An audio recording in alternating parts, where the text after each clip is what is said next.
Hi guys, today is going to be day 3 of the 6-day challenge of sitting with yourself for 2 hours straight.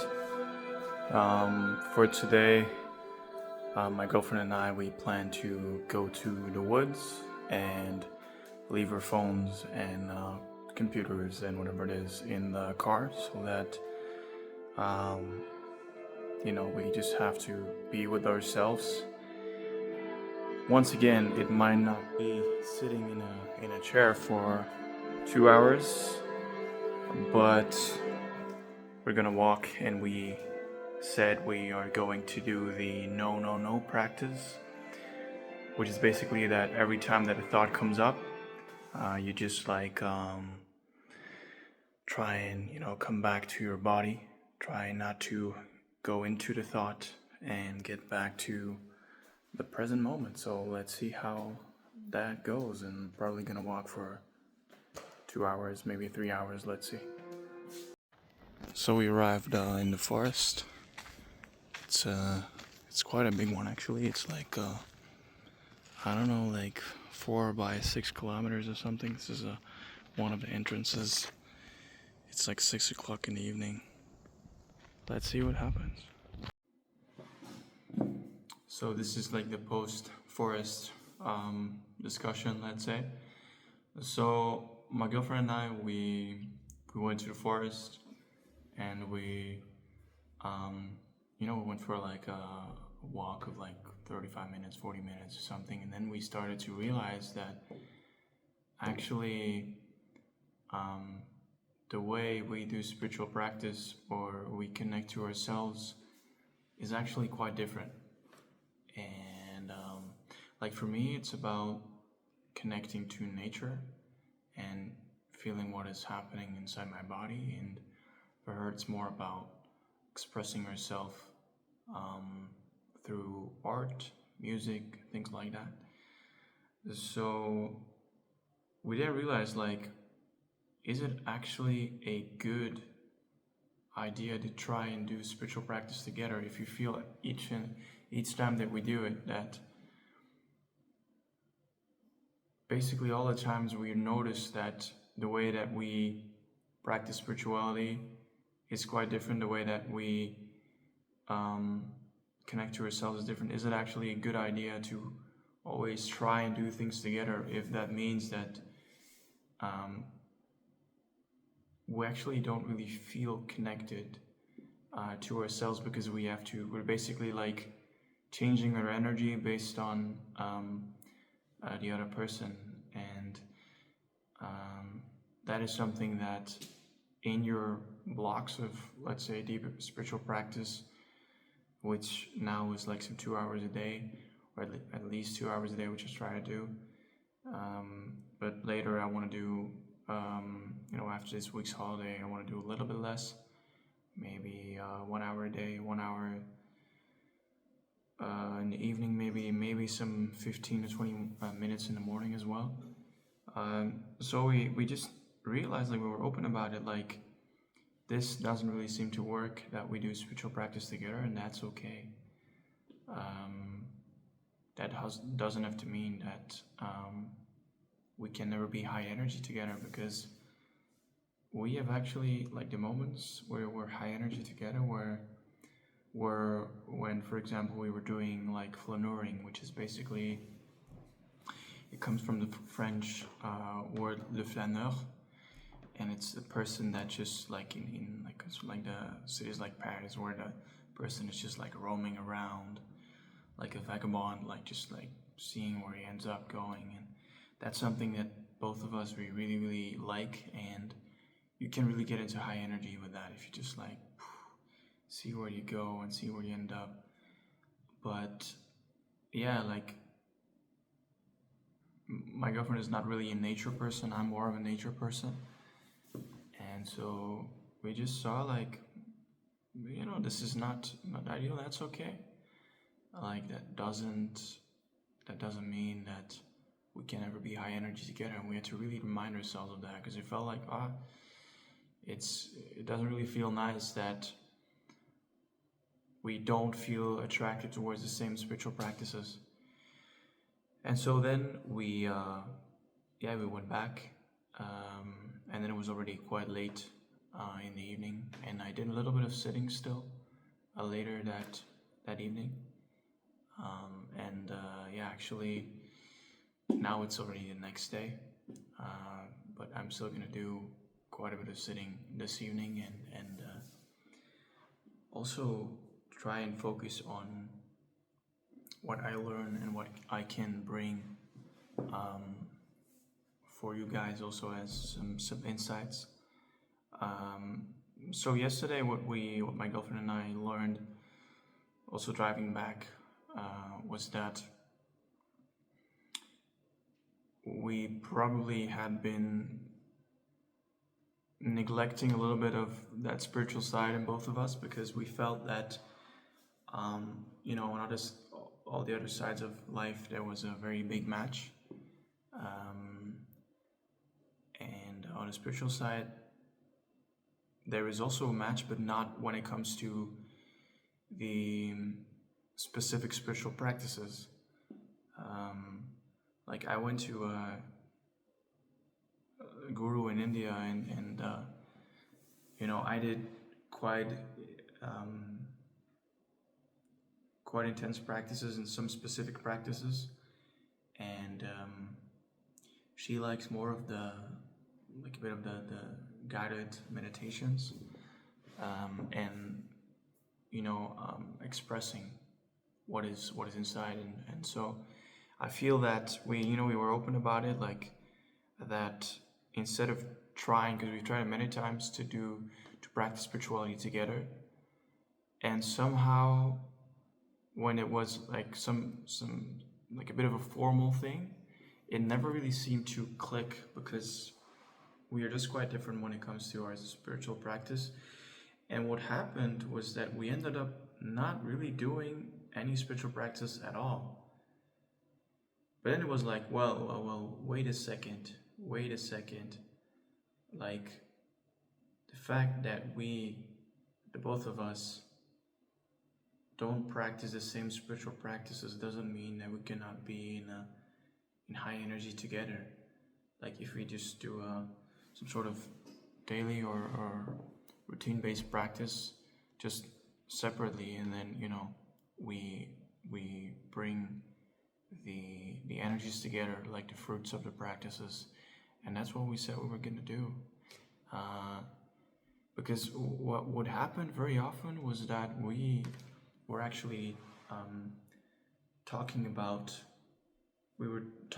spiritual practices rather than practicing them, because every time that we were practicing together or trying to practice together, it would not really click. It was just not fit for one of the two people, and then there would be a bit of resistance in the air. So that's just a lesson that I had to learn and face. That I think that brings us also to like a relationship aspect, that there's many people, many couples, and we also had that a little bit in the beginning, that think whoa, there's so many things you have in common, and then when there's something that you feel you don't have in common, that you feel like, oh, you're afraid of that, and that's a little bit dangerous, because even though we are like an incredible match, we match on so many points, we're still two different people with different needs, with different passions, with different things clicking for us. This is just another of those things where we had to like be open about it. Like, here we have to just do our own thing, and that is okay. And so if you feel that it doesn't have to be the spiritual discussion like we had, where it's like we feel that actually we need to do something else. Like, for example, going to the gym. Like, I love going to the gym, but my girlfriend is not really that much into going to the gym. But that does not mean that she cannot do any different kind of exercise or a different activity. Like, you don't always have to do everything together. And it's just very important to realize, like, even on the core aspect, which I feel is, spirituality for me is a very dear aspect, because I felt that in the last, since I had the accident that I spoke about in a few previous videos, accident with a lot of burns. I was in hospital for a month. Um, had to get some skin grafts, like a 2-year rehab almost, and actually longer than 2 years rehab. So yeah, what I noticed was that after the accident, because I was in a lot of physical pain, I stopped doing the practices because the practices that I were doing were very physical, and I had so much discomfort that I didn't want to feel that intense pain. So I basically disconnected a little bit from my body. But um, there's something I wanted to say, but it's gone a bit to the back of my mind. Let's see. There's this belief that I have that when something is very important, at some point it will come to the forefront again. If it's not that important, maybe it won't. Well, I guess it's not coming back. But just what I feel that is very important is that spiritual practice, like for me, and it might be for you as well, if you are serious about spiritual practice and you feel that spiritual practice for you is basically something that is an essential or has to be an essential for your life. Like I feel that when I'm doing spiritual practice thoroughly for some time, like I feel like a different person, and I would actually say that the word different person is not really what I actually mean. Like I feel like myself, and I feel like more calm, I feel more confident, I feel more aligned, I feel like myself. And if you also have that feeling with spiritual practice, if you've been, like for example, as extreme as me, as you were basically in a spiritual community, like doing service for a spiritual master full time for like a few months or a year or 2 years or 5 years, or I mean, then you have to know that, as my spiritual master named it, then you're basically a professional seeker. You're not a hobby spiritual person. Like you're not, if you are that serious that you're willing to basically, risk it all. There's some people that they're even like they sell everything and they give it all away. Like I didn't go that far, but I was actually coming close to that. I was actually thinking about doing it, but then somehow I felt that this thing of like living like a sadhu was not meant for me. I felt that I wanted to be what they call a householder, and a householder in Hinduism is basically a person that during the day takes care of his work and his family, and then in the evening or in the weekends, or just before sleep, he is devoted to God, to coming closer to one's true self, to the truth, the soul, whatever you want to call it. But basically, you have your work life during a big part of the day. I would even say like the biggest part of the day very often, if it's work life and family life, and then there's a smaller portion, let's say 1/3 of your energy or 1/3 of your day goes to spiritual practice. Can also be spiritual service as a volunteer, but definitely also devotion to God, and actually like trying to get into communion with God or divine, the universe, how you see it, how you experience it. So that is something that is my ideal, and I feel that it's very, very, very challenging, because when you are in a spiritual community in a foreign country, in a country where actually there is a spiritual tradition, India, I mean, is the most spiritual country in the world when it comes to like spiritual traditions. It's crazy what all they have. If you live a spiritual life there and you're doing full-time service, like that is basically your job. And it's not just 40 hours a day, it's like 80, 90 hours a day, a week, sorry, a week. But if you've done something like that, I mean,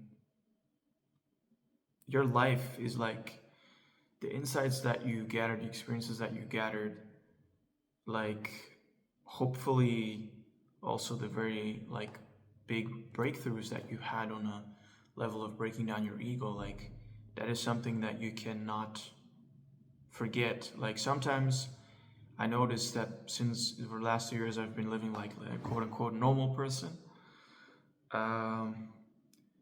But then sometimes there are those instances where the memories of high energies or like the electric feeling of being so vibrant, so high energy that your body, it feels like it's like a different vessel that you feel that you're in. And sometimes even so high that your body seems like it can almost not handle it. But you feel so much strength, so much power with which you can do a lot of things. Like if you've felt those things, like in my case, I tend to forget those things sometimes, but then sometimes I have a certain conversation or I watch a certain video or I don't know, I'm sitting alone and like taking a little of a break and I'm in nature and all of a sudden those things come up, like those memories or sometimes also the experiences again, like those the same types of feelings. And like I just feel that if I would not do my spiritual practice, which I've not really been doing consistently for the last 2 years, I just don't feel like myself. And that's a conclusion that I made recently, and that's starting to sink in more deeply. So if you are in the same boat like me, if you feel that you're basically like a, yeah, let's say a professional seeker, or if you know, for some part of your life seeking for spiritual answers and certain feelings or states or insights has been basically your job for some period of your life, if that was a voluntary choice, then I think that you need to make time for spirituality, for spiritual practice, even if it's just one half or like even 30 minutes a day. I think you need to do it because otherwise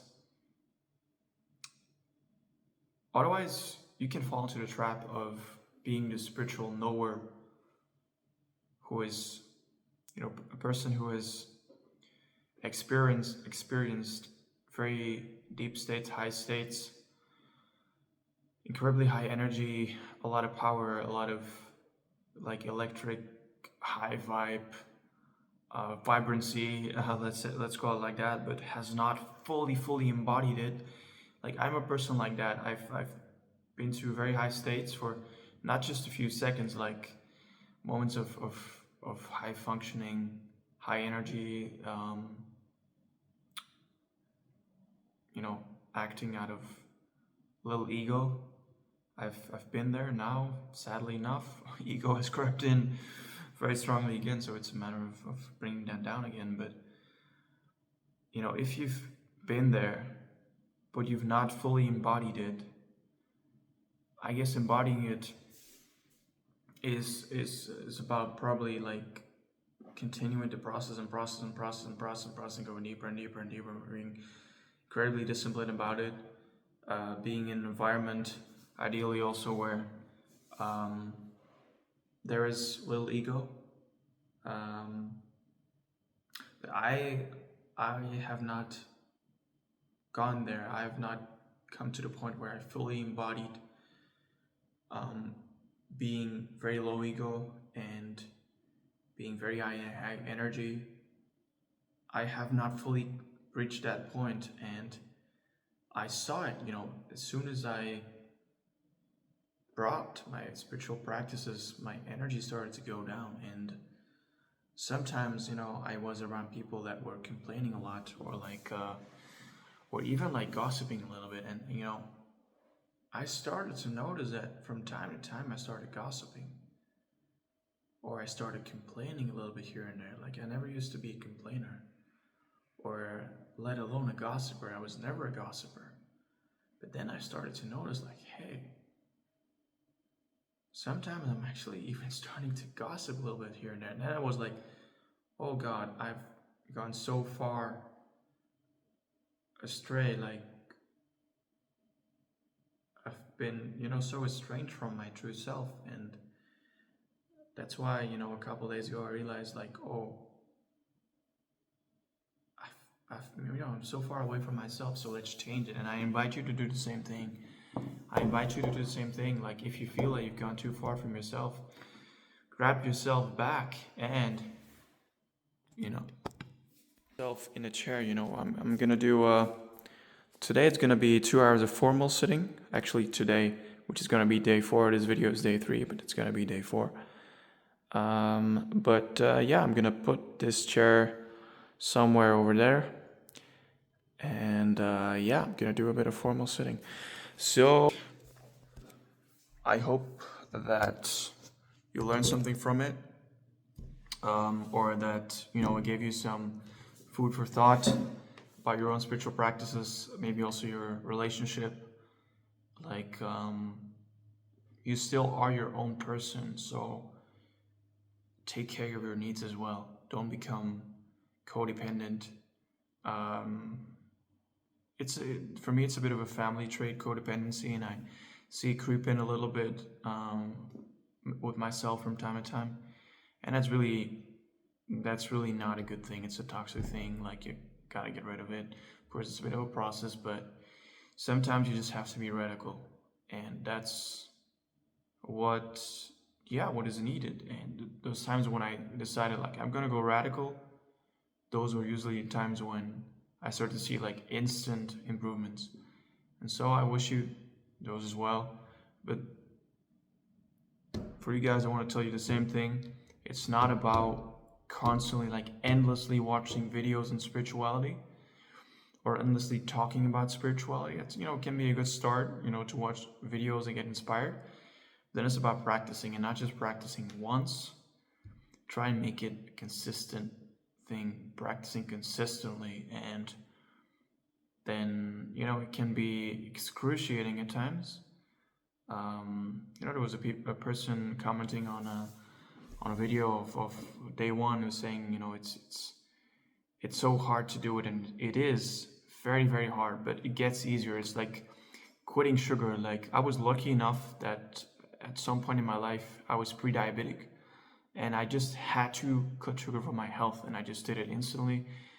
And now as an adult, because it was when I was 15, so now as an adult, like, I don't really have that sugar addiction. But I've noticed also in other people that have tried quitting sugar that the first few days are very hard, but then it gets easier. And it's the same thing with spiritual practice. Like, the first day or the first few days, depending on how addicted your brain is to that constant dopamine rush, or maybe actual other addictions that you might have, but especially this scrolling addiction that is going on with now most people. Actually, it's crazy.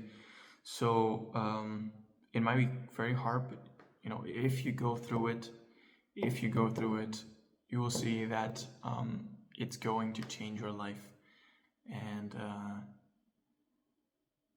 you just find this, I don't know, it's like in the last few days, sometimes I felt like, for example, my legs, I feel a bit of a vibrancy in my legs, and like, just like a lightness. It's like a love, like, streaming through my legs, which I hadn't felt in I don't know how long. So I'm gonna leave you with this. Try it. Put a chair in your garden, in a park, maybe just in your studio, whatever it is. Try and sit in a chair